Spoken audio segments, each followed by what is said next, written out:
There is a word that has followed one company across the entire 20th century, through depressions and world wars, through vacuum tubes and silicon chips, through the rise of the mainframe and the death of the mainframe and the quiet resurrection that nobody outside of banking seems to have noticed. The word is think. A cash register salesman named Thomas J. Watson Sr.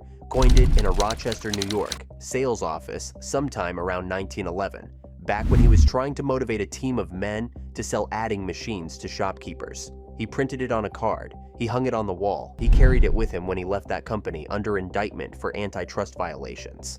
And he carried it into a small holding company that made time clocks, computing scales, and cheese slicers, headquartered in Endicott, New York, with 1,300 employees and no particular future.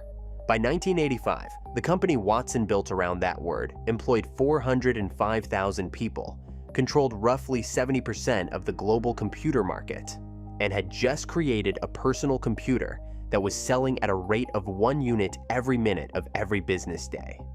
By 2005, it sold its personal computer division, the business it had built from zero in 12 months, to a Chinese company called Lenovo for $1.75 billion. The word think is still printed on those laptops. Someone else's laptops now. This is the story of International Business Machines, the company that built modern computing and then handed away the keys to the revolution it started. You are watching American Electronics and Tech, where we take apart the companies that built the electronic world, down to the circuit board and the engineer who designed it. IBM's story runs from punch cards to mainframes, to personal computers, to a sale that still stings, and the engineering along the way is as extraordinary as the corporate failure. If that is your kind of history, subscribe and hit like, because what comes next involves a $5 billion gamble, a 12-person skunkworks, and the most expensive licensing mistake in American business history. The story begins not with Watson, but with the machine that made Watson's empire possible. In the late 1880s, the United States Census Bureau had a problem. The country was growing so fast that counting it by hand would take longer than the decade between censuses. A young statistician named Hermann Hollerith, the son of German immigrants, devised an electric tabulating machine that used punched cards to record and sort data. The Census Bureau contracted Hollerith for the 1890 count, and his machines delivered the total population of 62,947,714 in just 6 weeks. Hollerith formed the Tabulating Machine Company in 1896, and his punched cards would remain the standard input method for data processing for the next 70 years. Thomas J. Watson Sr. arrived at this technology by the most improbable route. Born February 17, 1874, in Campbell, New York, the son of a lumber dealer, Watson tried teaching and quit after a single day.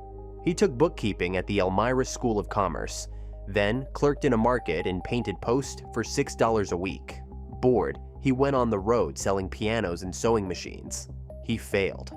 He sold shares for a con man named C.B. Barron, who absconded with the money. He opened a butcher shop in Buffalo. It went under.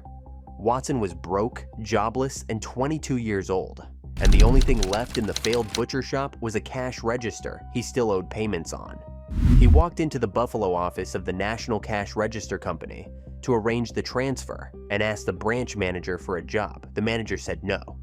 Watson came back. The manager said no again. Watson kept coming back until the man relented and hired him in November 1896. Within 2 years, Watson was the top salesman in the Buffalo office. He rose to general sales manager. He coined the word think at an NCR sales meeting, printed it on placards, and hung it on every wall.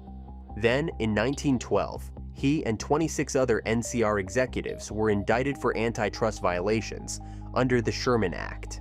The conviction was later overturned on appeal, but NCR's president, John Henry Patterson, fired Watson anyway. He was 40 years old, a convicted antitrust violator with no job, and his only credential was that he could sell anything to anyone. It was the best possible training for what came next. On June 16, 1911, a financier named Charles Ranlett Flint known as the father of trusts, had merged 4 small companies into the Computing Tabulating Recording Company, headquartered in Endicott, New York. The product line included Hollerith's tabulators, time clocks, computing scales, and cheese slicers. Flint needed someone to run it. He hired Watson as general manager on May 1, 1914. 11 months later, the antitrust case resolved, Watson was made president. He focused ruthlessly on the tabulating division, the one product line with a future. Revenue doubled from $4 million to $9 million within 4 years. In 1924, at the age of 50, Watson renamed the company International Business Machines. He was building more than a product line. He was building a culture, dark suits, white shirts, company songs, the word think on every wall and every notebook, and a sales force trained to sell not machines, but solutions. But a culture and a name were not enough. Watson needed the kind of contract that could turn a successful company into an indispensable one. The Great Depression should have destroyed IBM. Instead, Watson did something that looked reckless at the time and brilliant in hindsight. He kept the factories running through the downturn, stockpiling machines that no one was buying, betting on a recovery that was nowhere in sight. Then, the Social Security Act of 1935 created what IBM's own historians called the biggest accounting operation of all time: employment records for 26 million Americans. IBM was the only company with the equipment and the surplus inventory to handle the job. Revenue grew 81% between 1935 and 1939. Government contracts poured in after that, and they would not stop for decades. Then came the war. IBM built the Harvard Mark I for the United States Navy, a 51-foot electromechanical calculator delivered to Harvard in 1944, used to compute ballistic tables, and later for the Manhattan Project. The company manufactured Browning automatic rifles and M1 carbines alongside its tabulators. Punch card machines ran calculations at Los Alamos. When the war ended, IBM was no longer a business machine company. It was a computing company, whether it knew the word yet or not. Watson Sr. handed control to his eldest son, Thomas J. Watson Jr., in May 1956. A month later, on June 19th, the elder Watson died of a heart attack at the age of 82.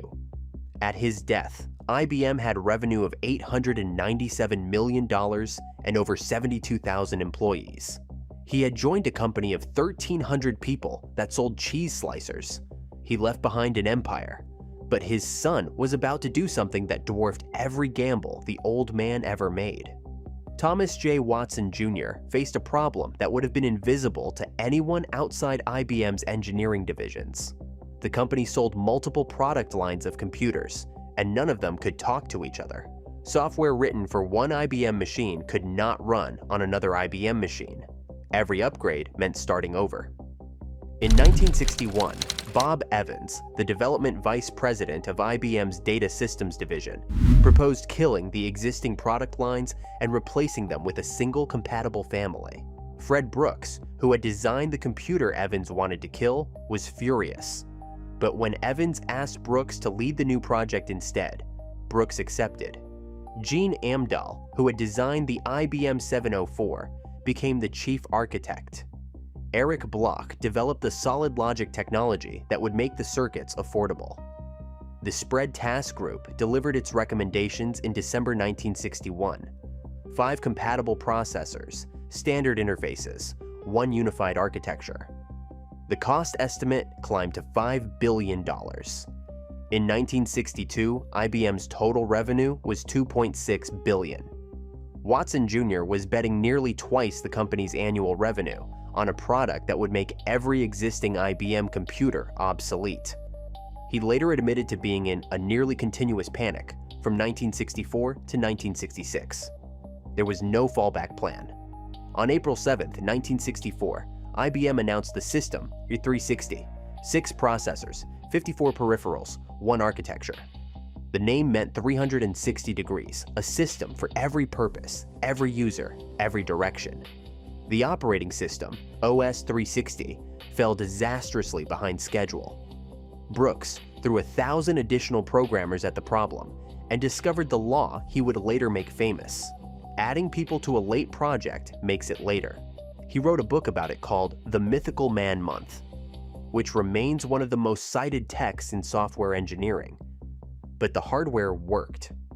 And the hardware changed everything.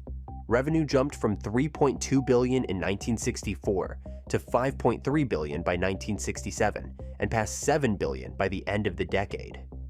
The System 360 did not just succeed, it ended the distinction between scientific and commercial computing. It spawned entire peripheral industries. It standardized the 8-bit byte, which is still the fundamental unit of information in every computer on Earth. And its descendants, the Z architecture mainframes, still process trillions of dollars in global banking transactions today, running code written before the moon landing, exactly as IBM promised it would. The lesson Watson Jr. and his engineers took from the system, i360, was clear. IBM won by controlling everything: the architecture, the hardware, the operating system, the peripherals, the sales channel. Total control was total victory. It was the right lesson for 1964. It would be the wrong lesson for 1981. The system, just 360's success, made IBM something more than dominant. It made IBM the definition of computing. By the early 70s, the company held 70 to 80% of the worldwide mainframe market. The industry had a nickname for the competitive landscape: Snow White and the Seven Dwarfs. IBM was Snow White. Burroughs, Control Data, General Electric, Honeywell, NCR, RCA, and Sperry Rand were the dwarfs. On January 17, 1969, the last working day of the Johnson administration, the Department of Justice filed an antitrust suit against IBM under the Sherman Act, alleging monopolization of the general-purpose electronic digital computer market. The case became the largest legal proceeding of any kind ever filed. 30 million pages of documents were generated. Over 950 witnesses testified. Yale law professor Robert Bork called it the Antitrust Division's Vietnam. The suit dragged on for 13 years, consuming management attention, legal budgets, and strategic bandwidth at a moment when the world of computing was about to fracture in a direction IBM was not watching. Because while IBM's lawyers fought the government in Lower Manhattan, something was happening in garages and basements across America. In 1977, Apple shipped the Apple II. The TRS-80 arrived the same year. Commodore followed. These were small, cheap, personal machines, built by hobbyists for hobbyists, and IBM dismissed them as toys. Mainframe margins were enormous. The personal computer market was chaotic, low margin, and beneath the dignity of a company that sold room-sized machines to governments and Fortune 500 corporations. On January 8, 1982, the antitrust case was finally dropped as without merit. But by then, the toy had become an industry worth billions of dollars, and IBM was not in it. William Lowe, the director of IBM's General Systems Division Lab in Boca Raton, Florida, saw what his superiors did not. In 1980, he pitched the idea to IBM's leadership: build a personal computer, price it at $1,500, and do it in 1 year. The task fell to Don Estridge, a University of Florida trained electrical engineer who had worked at IBM since 1959 on projects including the SAGE air defense system and NASA's space program. Estridge assembled a team of about 12 engineers in Boca Raton and did something no IBM project had ever done. He used off-the-shelf parts, an Intel 8088 processor instead of IBM-designed silicon, a Microsoft operating system instead of IBM software, an Epson printer instead of an IBM peripheral. The 8088 motherboard was designed in 40 days. A working prototype was built in 4 months. Many of Estridge's engineers were hobbyists who owned their own Apple IIs, and their instincts shaped the machine's most consequential feature: open architecture. IBM published the complete technical specifications for the PC, including circuit schematics and the BIOS source code, in a technical reference manual available to anyone. the intent was to encourage third-party accessories and software. The effect would be something else entirely. On August 12, 1981, Estridge unveiled the IBM PC Model 5150 at the Waldorf Hotel in New York. The base unit cost $1,565 and came with 16 kilobytes of RAM and no disk drive. Adding a monitor, 2 diskette drives, and a printer brought the total to nearly 3,000 more. By the end of 1982, a new retailer was signing up every week. At the peak, machines were selling at a rate of 1 every minute of every business day. By 1985, IBM had sold nearly 1 million PCs, and the Entry Systems division had 10,000 employees and revenue of $4.5 billion. Estridge was promoted to IBM Vice President. Steve Jobs offered him the presidency of Apple Computer. He turned it down. The IBM PC was the most successful product launch in the company's history. But embedded in its design were 2 decisions that would cost IBM the personal computer industry. The first was the open architecture. IBM had published the blueprints to its own machine, and anyone with enough engineering talent could build a copy. The second was the Microsoft deal. In November 1980, Bill Gates had signed a contract to provide the PC's operating system. Microsoft did not have one. It licensed a program called QDOS, Quick and Dirty Operating System, from a small company called Seattle Computer Products, then purchased full rights for $50,000. The programmer who wrote it, Tim Patterson, is one of the most consequential and least known figures in the history of computing. His code, modified under daily supervision from IBM engineers, became PC-DOS. The critical clause buried in the contract. The license was non-exclusive. Microsoft retained the right to sell the same operating system to any other manufacturer under the name MS-DOS. IBM, the company that had controlled every piece of every computer it ever sold, the company that had won the mainframe war through total vertical integration, signed a contract that gave away the operating system and published a manual that gave away the hardware. The company whose motto was Think had not thought through what would happen when everyone else could build the same machine cheaper. In November 1982, a company called Compaq announced the Compaq Portable, the first fully IBM-compatible personal computer built by someone other than IBM. Its founders, Rod Canyon, Jim Harris, and Bill Murdo, were former Texas Instruments engineers who had sketched the design on a placemat in a pie shop.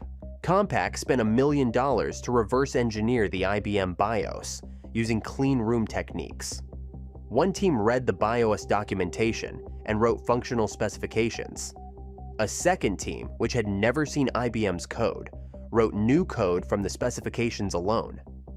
The result was legally untouchable. Compaq anticipated $30 million in first-year sales. They made $111 million. By 1985, revenue hit $503 million. Then it got worse for IBM. In 1984, a company called Phoenix Technologies reverse-engineered the BIOS and began selling it to anyone who wanted to build an IBM-compatible machine without the expensive and tedious process of doing it themselves. The floodgates opened. Columbia Data Products, Eagle Computer, Dell, Hewlett-Packard, and dozens of others poured through. Michael Dell built his first IBM clone in a University of Texas dorm room in 1984. IBM's share of the PC market it had created fell from roughly 80% in 1982 to around 20% by the early 90s. The machines were identical in function and cheaper in price, and they all ran Microsoft's operating system, which Microsoft was happy to license to every one of IBM's competitors. You can read IBM's decision to open the PC architecture 2 ways, and honest history holds both at once. One reading is that it was a catastrophic strategic failure the moment the most powerful technology company in the world gave away the industry it built. The other reading is that without open architecture, the personal computer might never have become universal. IBM's loss was civilization's gain. The engineers in Boca Raton may have done more for computing by surrendering control than IBM ever accomplished by keeping it. IBM tried to take it back. In April 1987, the company launched the personal system SIR-2 line with a proprietary bus called the microchannel architecture, designed to force clone makers to license IBM's technology or be locked out. The clone makers, led by Rod Canyon at Compaq, refused.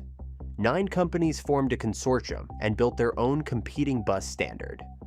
IBM's executives had expected the industry to fall in line. The industry told IBM no.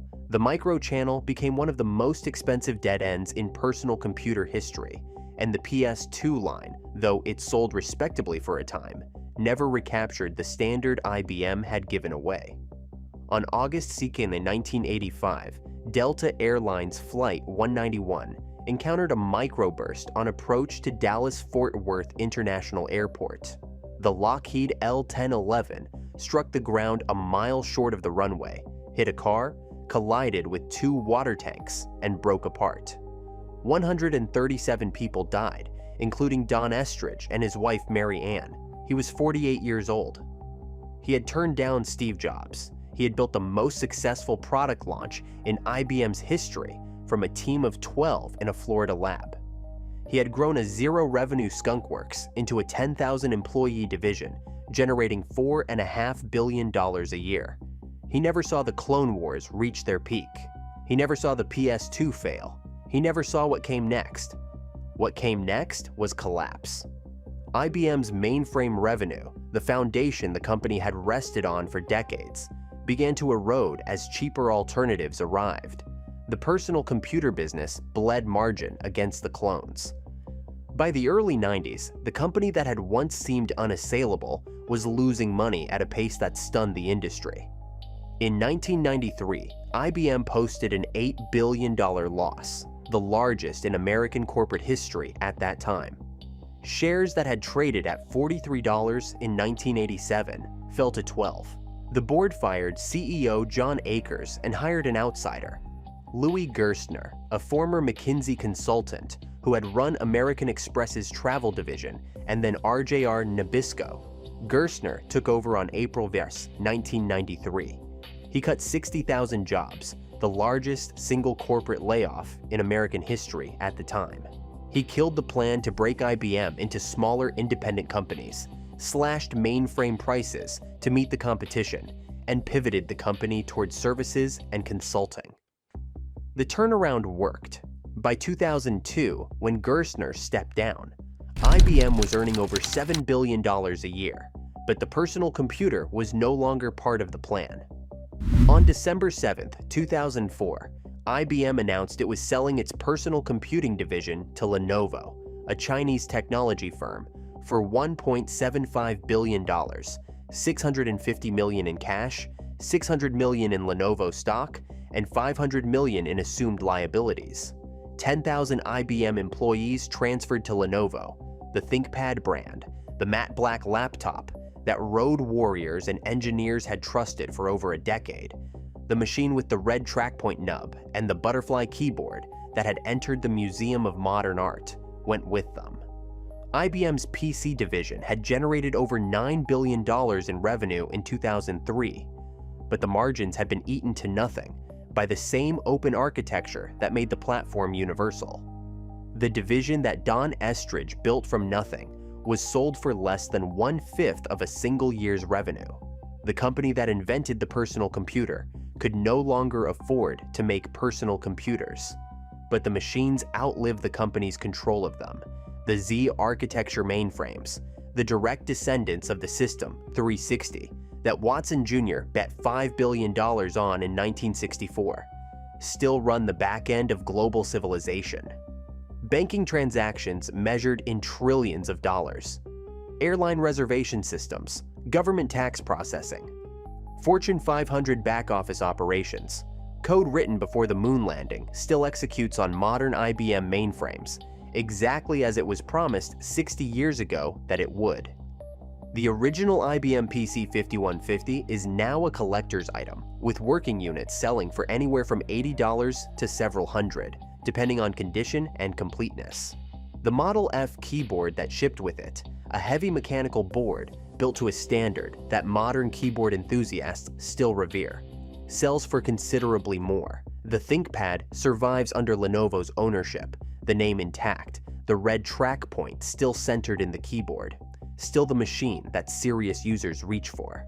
And every personal computer on Earth, from a $1,200 gaming rig to a $300 Chromebook, descends from the open architecture that 12 engineers in Boca Raton defined in 1981. The building where they did it is now the Don Estridge High-Tech Middle School. It was named a National Blue Ribbon School by the Department of Education in 2023. The birthplace of the IBM PC is a middle school. The father of the PC is remembered by the school that bears his name. Think. Watson Sr. coined the word in a sales meeting at National Cash Register when he was still a young man, trying to motivate a team of salesmen to sell adding machines. He carried it out of NCR under indictment. He carried it into a small company that made time clocks and cheese slicers. He printed it on cards, on walls, on notebooks, on the culture of a company that grew from 1,300 employees to over 400,000. From cheese slicers to machines that ran the social security system and computed the physics of the atomic bomb. His son bet $5 billion on the system, our 360, and built the most dominant computing company the world had ever seen. A team of 12 engineers in Florida built a machine in 12 months that put a computer on every desk in America. And the company could not hold on to what those engineers made because the two things it failed to think through, a non-exclusive operating system license and a published specification manual, gave the keys to Microsoft and Intel and every clone maker with a soldering iron and a copy of the technical reference manual. IBM did not lose the personal computer. IBM invented the personal computer, published the blueprints, and handed the keys to Microsoft and Intel on the way out. If you worked at IBM, programmed on an IBM mainframe, owned a 5150, carried a ThinkPad, or touched any machine with those 3 letters on the case, drop a comment below. Tell us the model, the year, and whether it still works. The engineers who built these machines and the people who used them know more about what IBM meant than any balance sheet ever will. Subscribe and join the archive. We have the story of another American technology empire coming next, and you will not want to miss how it ends.